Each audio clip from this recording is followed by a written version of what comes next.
Thailand is threatening to sue Facebook. So if you're not familiar with the laws out in Thailand, les majesté laws, which are basically you can't do anything to defame or hurt the dignity of the king.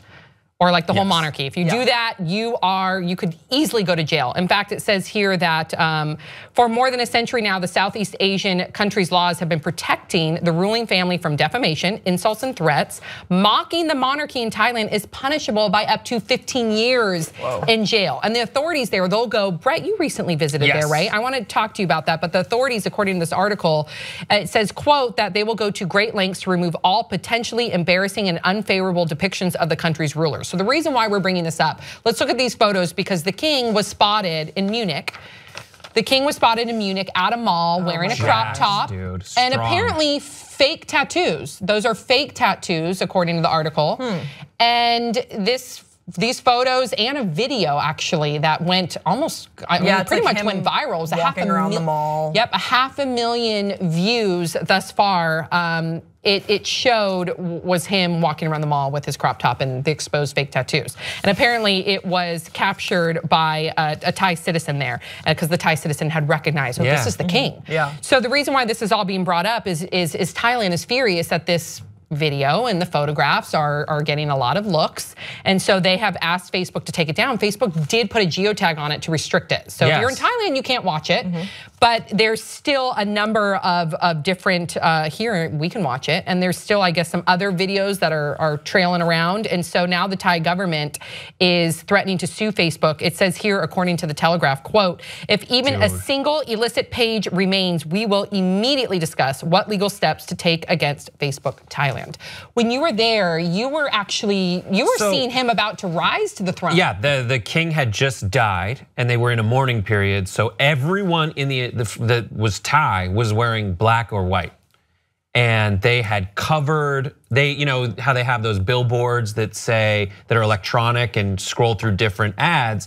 They were all black with the picture of the king who had just died. They called him father. They loved him. He's by all accounts a really great king. And when he died, there was a lot of not turmoil, but people were not sure and uncertainty about what would happen next because this king had more of a playboy lifestyle. You're right. And didn't even live in the country, had been in Germany and traveling the world, and there had been videos before of him. It was essentially like this big buffet table with his topless wife feeding a swan, like a lot of strange, eccentric behavior, and they were uncertain whether he would want to be the king. And then his sister was more like the dad and all that stuff, but they told us like, it's a real thing that's happening, that they will prosecute you if you desecrate the king's image. And that goes all the way down to like crumpling the paper, the money and throwing it on the ground or anything like that. But let me challenge you because you said that they loved the king and they were so sad. And I don't know anything about Thailand, but if they are censoring everything, how do you know their true feelings if they can't? So that's the thing.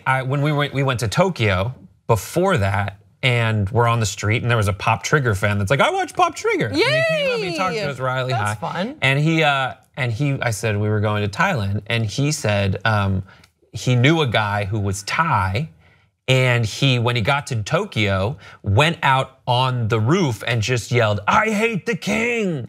And it wasn't because he hated the king, it's just that he could never say that. And so it is an interesting thing where like, he did reach out to the poor a lot and he didn't have to. He did a lot of philanthropic work and he didn't necessarily need to. But he was king for many, many years. Now Queen Elizabeth is the longest serving monarch. He was before. And there was relative stability for decades in the country. And that's a really good thing. But it is weird at the same time, you can't say anything negative. But this guy didn't hate the king. He just felt like he he needed to say it because he wasn't allowed to before. Interesting. Yeah, I also think it's important to remember that this story is getting traction because Thailand is suing Facebook, but Facebook, yeah, potentially, but Facebook limiting what certain countries can see is not new. If it violates the laws in any given country, that country can reach out to Facebook, and Facebook, in many instances, has complied and say, all right, we'll put a geotag and limit it for what we can see. They have to, right? Because it's by law. So, like an example is that in Germany, it is against the law to be a Holocaust denier. So if there is any sort of a Facebook page that would be perpetuating a denial of the Holocaust, Germany, the government, can reach out to Facebook and be like, hey, we don't want these pages to be accessible in Germany. And Facebook will more often than not be like, yeah, so like totally fine, and they'll do that, but the pages will still be accessible from another country like the United States. But the United States has also like asked for certain pages to be taken down. Yeah, for hate groups and that sort of thing. It's interesting because Thailand it seems as though they might be prepared to take it a step further, because they want all of this content to be taken down, where usually it's enough for a country to be like, okay, we don't govern the world. We can't tell you what you can and cannot put up for a global spectrum. Because most people would look at that, I mean, here in America, and you wouldn't think that's offensive. But it's like, but for them. And then there's, I would imagine, some kind of cultural exchange where Thailand stands by the idea that you shouldn't be able to desecrate the image of their king. And is it enough for them saving face-wise to just say, limit it in our country? Or do they need at least to make some kind of apparent effort to limit it elsewhere, come to an agreement where maybe they get a few more concessions, like people who are from Thailand can't see it, like if they say their hometown is Bangkok, even if they're living in Germany can't see it. They were pretty direct. The officials that released that statement saying if even a single illicit page remains, we will discuss legal steps with Facebook. Right, but that's direct. From my knowledge of people at Facebook, like specifically Thailand, there's no way that Facebook is going to misunderstand this or do anything that is disrespectful. I think they will come to an understanding. Yeah. They'll find a way to do it, but they can't compromise their like international policies, because it's one of those things where like they have to structure it a very specific way so that they don't, create a slippery slope or an open door for other countries to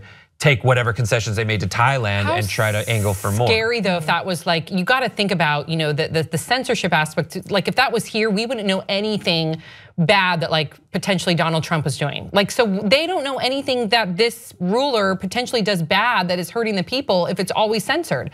That's really scary. It's really scary. It's really up. I mean, I don't know much about it, but just on the surface from looking at these articles and yeah. But if you ever want to go to Thailand, tell Amir to delete this video before you go. Okay, I will. All right, that's it for us today. Oh. Yay, that's it. So please tune in next time on Pop Trigger.